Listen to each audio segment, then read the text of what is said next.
যেভাবে লেখা আছে আমি সেভাবেই পড়ে শোনাচ্ছি। আসসালামু আলাইকুম রাসেল ভাই, জিজ্ঞেস করব না আপনি কেমন আছেন। আমি জানি আপনি সব সময় ভালো থাকেন, ভালোর তলেই। আমি অর্ণব আহমেদ, কিশোরগঞ্জ জেলা বাজিতপুর উপজেলার শুভারামপুর নামক একটি গ্রামে আমার বাড়ি, কিন্তু ঘটনা লিখছি সৌদি আরব থেকে। আমি আপনার সকল লিসনারদের মধ্যে একজন। অনেক দিন যাবৎ আমি আপনার ঘটনা শুনি, সেই ভূত FM থেকে ভূত.com পর্যন্ত মোটামুটি অনেক ঘটনাই শোনা হয়েছে। আমার অনেক দিনের তীব্র ইচ্ছা আমি একটা ঘটনা পাঠাবো, কিন্তু কখনো হয়ে ওঠেনি। ঘটনা ইমেল করার পর ঘটনা আপনার ভালো লাগে কিনা এই চিন্তার কারণে আর ঘটনা পাঠাইনি। অবশেষে একটি ঘটনা ইমেল করেই দিলাম। ভালো লাগলে অবশ্যই পড়ে শোনাবেন, আর লেখায় কোনো ভুল ত্রুটি থাকলে অবশ্যই ক্ষমার দৃষ্টিতে দেখবেন। SSC পর্যন্ত পড়াশোনা করার পরেই আমাকে দেশ ছেড়ে বাড়ি জমাতে হয় সৌদি আরবে। আমি 2023 সালের জানুয়ারি মাসের কোনো এক তারিখে চলে আসি সৌদি আরবে। এখানে আমার দিনকাল খুব ভালো যাচ্ছিল। এখানে ছিল আমাদের বাংলাদেশি 4 জন লোক। আমরা সবাই এক রুমে থাকি। আমি প্রায় রুমের বাইরে সোফাতে বসে ব্লুটুথ লাগিয়ে ভূত.com শুনতাম। প্রতিদিনের মতো একদিন কানে ব্লুটুথ লাগিয়ে চোখ বন্ধ করে ভূত.com শুনছি। হঠাৎ রুম থেকে নাসির মামা বের হয়ে আসলো, আর এই ঘটনাটা নাসির মামার কাছ থেকে শোনা। উনি বয়সে বড় হওয়ার কারণে ওনাকে মামা বলে সম্বোধন করি। তার বাড়ি বাংলাদেশের কোনো এক জায়গায়। হঠাৎ মামা বলে উঠলেন, কিরে, কানে ব্লুটুথ লাগিয়ে কি করছিস? সারাদিন এটা কানে রাখতে হয়? আরে মামা, ভূত.com শুনি। ভূতের ঘটনা শুনবেন আপনি? আরে রাখ, এসব ঘটনা আমার কাছেও আছে। আমি কৌতূহলী হয়ে পড়ি। আমি বললাম, সত্যি আছে এই সমস্ত ঘটনা? বলবা একটা ঘটনা? শুনবি তুই? হ্যাঁ শুনবো, বলো। দাঁড়া আসছি। ওই কথা বলে নাসির মামা চলে গেল। মিনিট 5 পরে হাতে 2টা কফির কাপ নিয়ে আসলো। কাপ 2টা টেবিলে রেখে উনিও আমার সাথে সোফায় বসলো। আমি ওনাকে বললাম, আপনার ঘটনা ভালো লাগলে অবশ্যই ভূত.com শেয়ার করব। পরে আমার মতো অনেকে আপনার ঘটনা শুনবে। সমস্যা নাই, ওইটা শেয়ার করিস তোর মতোই। বলে রাখা ভালো, আমার কাছে এমন অনেক ঘটনা আছে, কিন্তু আপনার কাছে ভালো লাগবে কিনা সেই জন্য আমি আর পাঠাই না।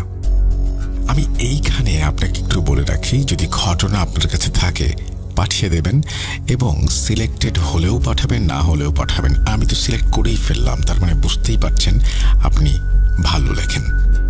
যাই হোক, আবারও ঘটনায় ফিরছি।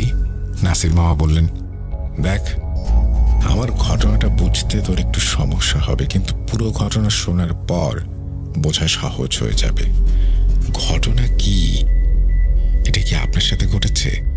যার সাথে ঘটুক, এটা তোর জানার দরকার নেই। তুই ধরে নে এটা আমার সাথে ঘটেছে।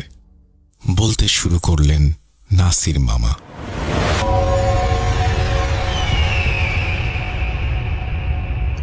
আমি লাশটাকে দেখে যত ভয় পেলাম তা মনে হয় সারা জীবনে কোনোদিন পাইনি। এইটাই আমার পেশা, কবর খুঁড়ে লাশ নামানো। বেশিরভাগ বেওয়ারিশ লাশ এইখানেই কবর দেয়া হয়। আমার এই সব লাশ কবরে রাখতে খুব মায়া হয়। লোকটা পৃথিবীতে এতদিন আমাদের সাথে কাটালো, আর এখন মারা যাওয়ার পর তার লাশটা কেউ খুঁজতেও এলো না। এই লোকের ভাগ্যে হয়তো এইটাই লেখা ছিল। এইসব ভাবি আর লাশগুলোকে মাটি দেই, কিন্তু এই লাশটার ক্ষেত্রে আমার কোনো রকম অনুভূতি কাজ করলো না, বরং ভয় হচ্ছিল। লোকটার মুখ দেখে বয়স আন্দাজ করলাম 50 হবে, কিন্তু চেহারায় একটা রাগী রাগী ভাব। বেশিক্ষণ লাশটার দিকে তাকিয়ে থাকতে পারলাম না। বিভৎস, লোকটার এমন কি অপরাধ ছিল যে কে বা কারা তাকে এভাবে মেরেছে? প্রথমে মাথা শরীর থেকে আলাদা করেছে, তারপর সারা শরীর চাপাতি বা এই জাতীয় কিছু দিয়ে কুপিয়ে গায়ে অ্যাসিড ঢেলে দিয়েছে। কি নৃশংস! এই লাশটার কোনো পরিচয় পাওয়া যায়নি। এমনকি 4-5 দিন শহর থেকে কেউ হারিয়ে গেছে এমনটাও শোনা যায়নি। তাই হাসপাতাল কর্তৃপক্ষকে থানা থেকে নোটিশ পাঠানো হয়েছে, পোস্টমর্টম করে লাশ কবর দিতে হবে। কিন্তু মফস্বলের সরকারি হাসপাতালগুলোতে যা হয় তাই হয়েছে এই লাশটার ক্ষেত্রেও। অর্থাৎ পোস্টমর্টম করে কোনো মতে দায়সারাভাবে সেলাই দিয়ে লাশটাকে পাঠিয়ে দেয়া হয়েছে কবরস্থানে। সরকারি হাসপাতাল থেকে পাঠানো বেওয়ারিশ লাশগুলোকে দাফন করা হয় যে কবরস্থানে, তার পাহারাদার ছিলাম আমি। আজ যখন অ্যাম্বুলেন্স এসে এই লাশটা কবরস্থানে রেখে গেল, তখন আমার বুঝতে বাকি রইল না যে আরো একটি বেওয়ারিশ লাশ আমাকে যত্ন করে কবর দিতে হবে। কিন্তু লাশটিকে দেখার পর আমার সেই পুরনো মায়া দরদ কাজ করল না। এমনিতেও সন্ধ্যা হয়ে আসছিল, তাই তাড়াতাড়ি ঝন্টুকে ডাক দিয়ে কবর খুঁড়তে লেগে গেলাম। আর বারবার আমার চোখে ভাসতে লাগলো দেহ থেকে বিচ্ছিন্ন মাথাটার কথা। সরকারি হাসপাতালগুলো এত গাফলতি করে যে বেওয়ারিশ লাশ বলে লাশটার মাথা সেলাই করে লাগিয়ে দেয়নি। তার উপর হাসপাতালের মর্গে 4-5 দিন পড়েছিল, কি যে দুর্গন্ধ বের হচ্ছিল। আমি আর ঝন্টু মিলে যখন লাশটাকে কবর দেয়া শেষ করি, তখন মাগরিবের আজান পড়ে গেছে। আমি গোসল করতে গেলাম, আর কাজ শেষ বলে ঝন্টুও চলে গেল। ঝন্টু 10-12 বছরের একটা ছেলে, আমাকে কাজে সাহায্য করে, সন্ধ্যা পর্যন্ত থাকে, তারপর চলে যায়। আর তখন কবরস্থানে শুধু আমি একা থাকি। কবরস্থানের যে জায়গাটায় মুর্দার জানাজা পড়ানো হয়, তার সামনে গেট থেকে বের হয়েই পাশে খুপড়ি মতো একচালা ঘরে আমি থাকি। নামমাত্র গেট থেকে বাইরে, বলতে গেলে কবরস্থানের ভেতরেই থাকি। মফস্বলের কবরস্থান বলে কথা, তার উপর আবার বেওয়ারিশ লাশের, তাই বলতে গেলে শহরের এক কোনায়, জনবসতি থেকে একটু দূরে এই জায়গাটি বেছে নেওয়া হয়েছে। একজনের রান্না, তাই প্রতিদিন এশার নামাজ পড়ে রান্না করে খেয়ে শুয়ে পড়ি। মাঝে মাঝে বাইরে এসে কবরস্থানের দিকে তাকাই।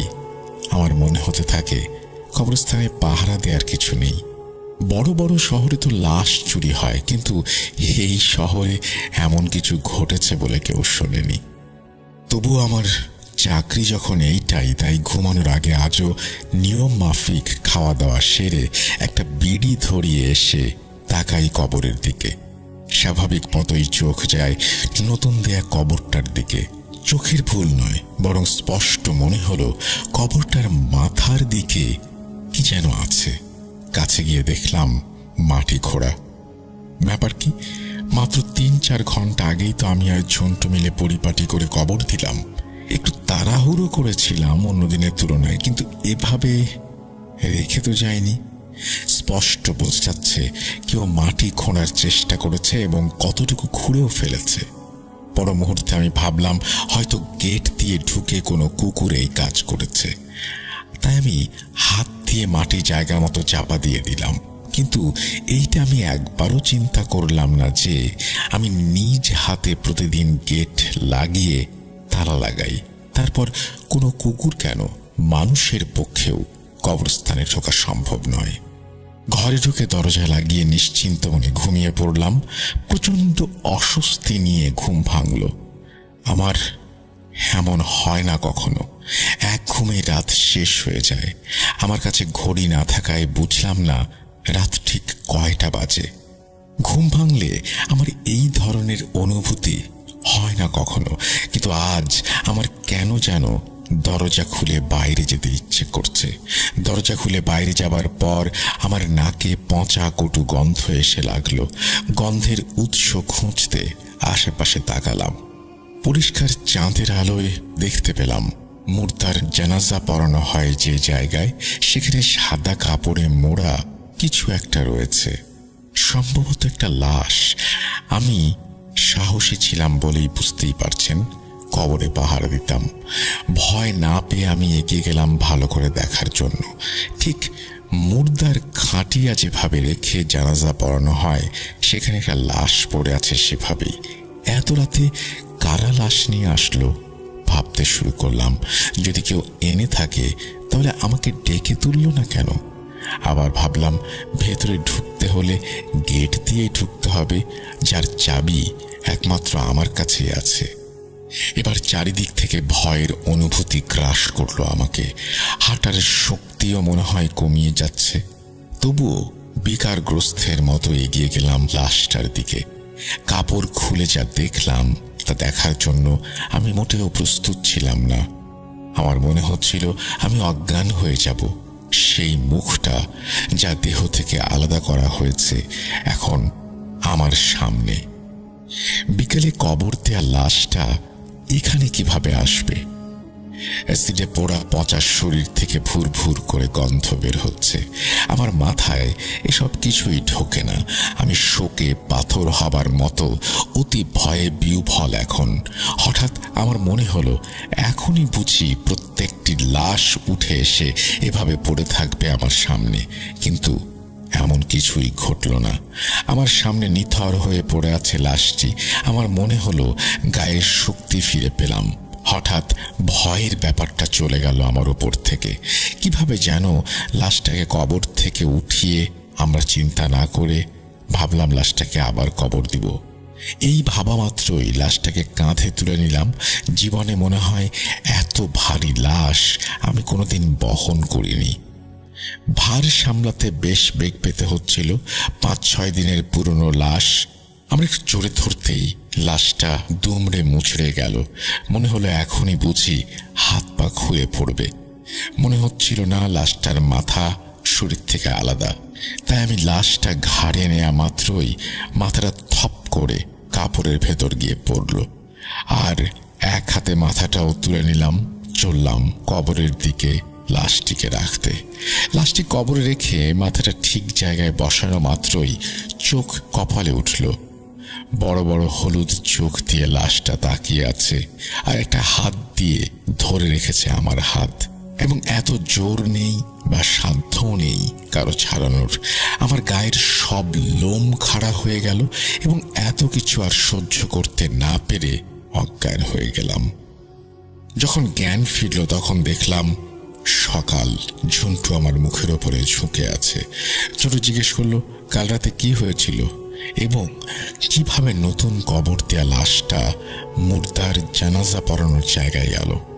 এই কথা শুনে আমার কানে তালা লাগার মতো জোগাড়। আমি নিজে নিজে কাল 2 বারের মতো লাশ কবরে রেখে এসেছিলাম, শুধু মাটি দিতে পারিনি।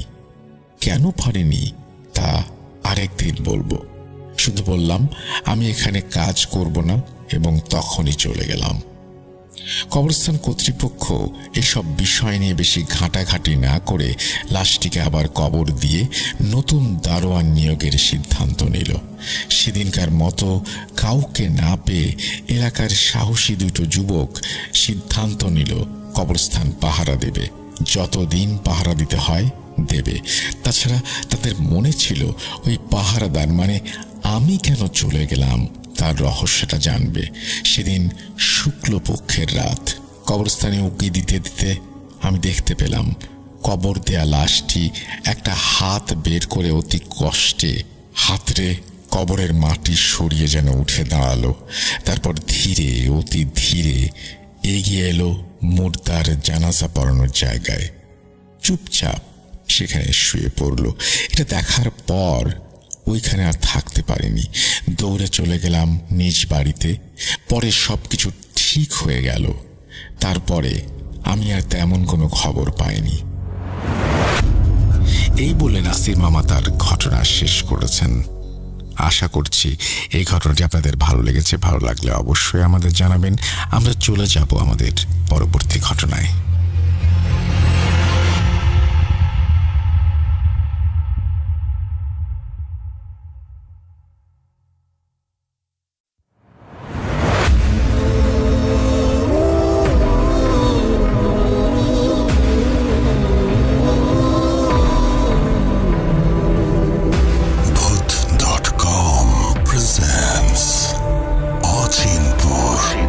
Haunted by Airtel.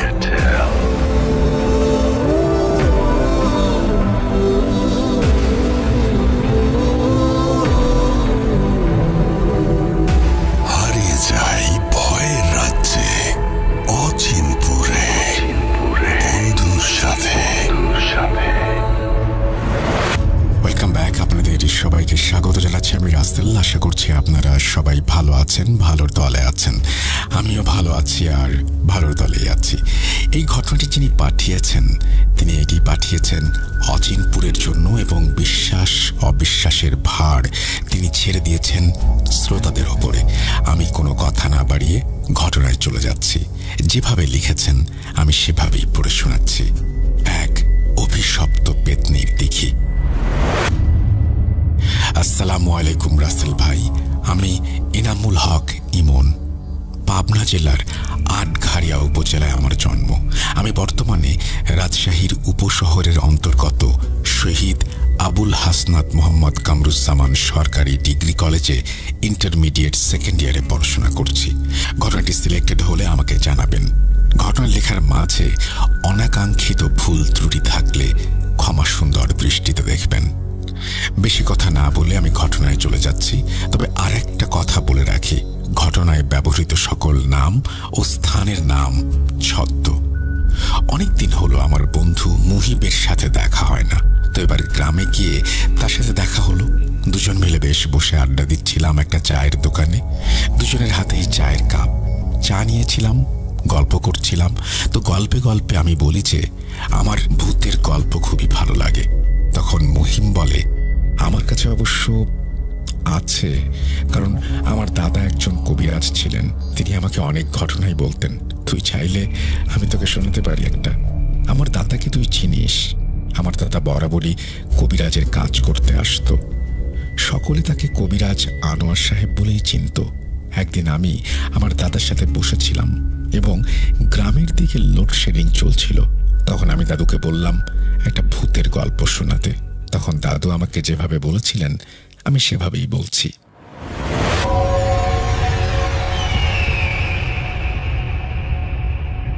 ঘটনাটি রূপনগর গ্রামের প্রান্তে অবস্থিত এক পরিত্যক্ত দিঘিকে ঘিরে। নাম তার পেতনি দিঘি। প্রায় 100 বর্ষ ধরে এই দিঘি ছিল গ্রামবাসীদের আতঙ্কের মূল কারণ। প্রচলিত ছিল বহু বছর আগে গ্রামের জমিদার বাড়ির এক অভাগা বধূকে তার স্বামীর চরম বিশ্বাসঘাতকতার পর এই দিঘিতে আত্মহত্যা করতে বাধ্য করে। তার অতৃপ্ত আত্মা আজও সেখানে ঘুরে বেড়ায়। দিঘির কালো জল সবসময় স্থির থাকত, যাতে সামান্যতম বাতাস ঢেউ তুলতে পারত না।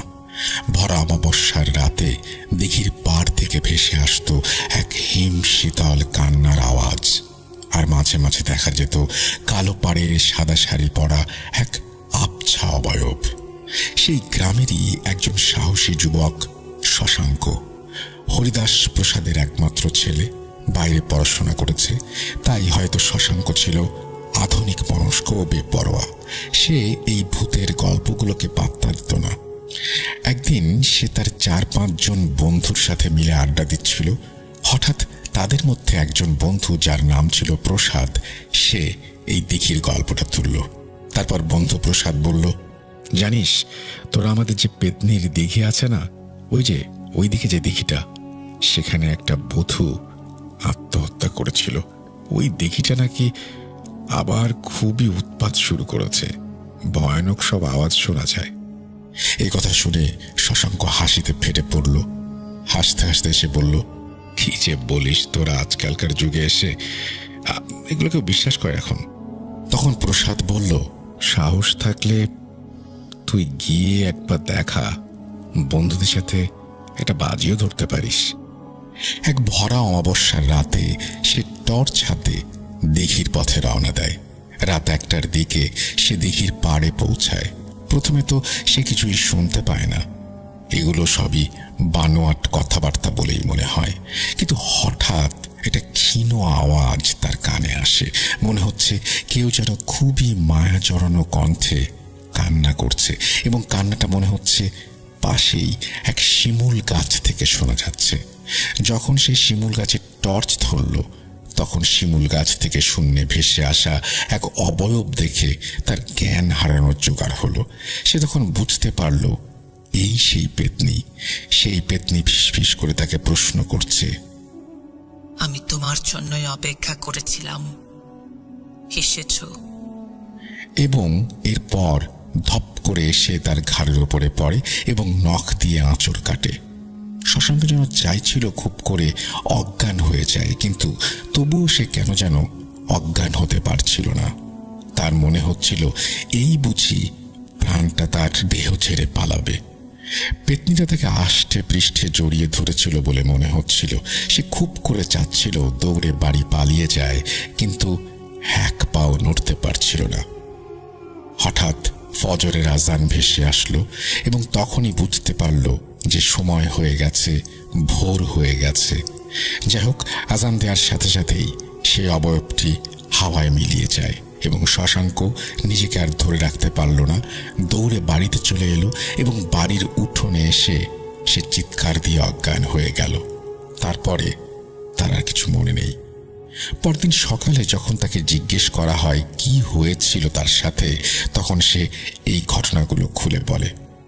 তখন তার মা তাকে বলে, আমরা সকালে ঘুমাচ্ছিলাম, হঠাৎ আমার মনে হলো তুই যেন জোরে চিৎকার দিয়ে আমাকে ডাকলি। তড়িঘড়ি করে বাইরে গিয়ে উঠোনে গিয়ে দেখি তুই অজ্ঞান হয়ে পড়ে আছিস। তারপর এই দৃশ্য দেখে আমি সকলকে জোরে জোরে ডাকি, সবাই মিলে ধরাধরি করে তোকে বিছানায় শুইয়ে দিই। আজ 3 দিন পর তোর জ্ঞান ফিরল।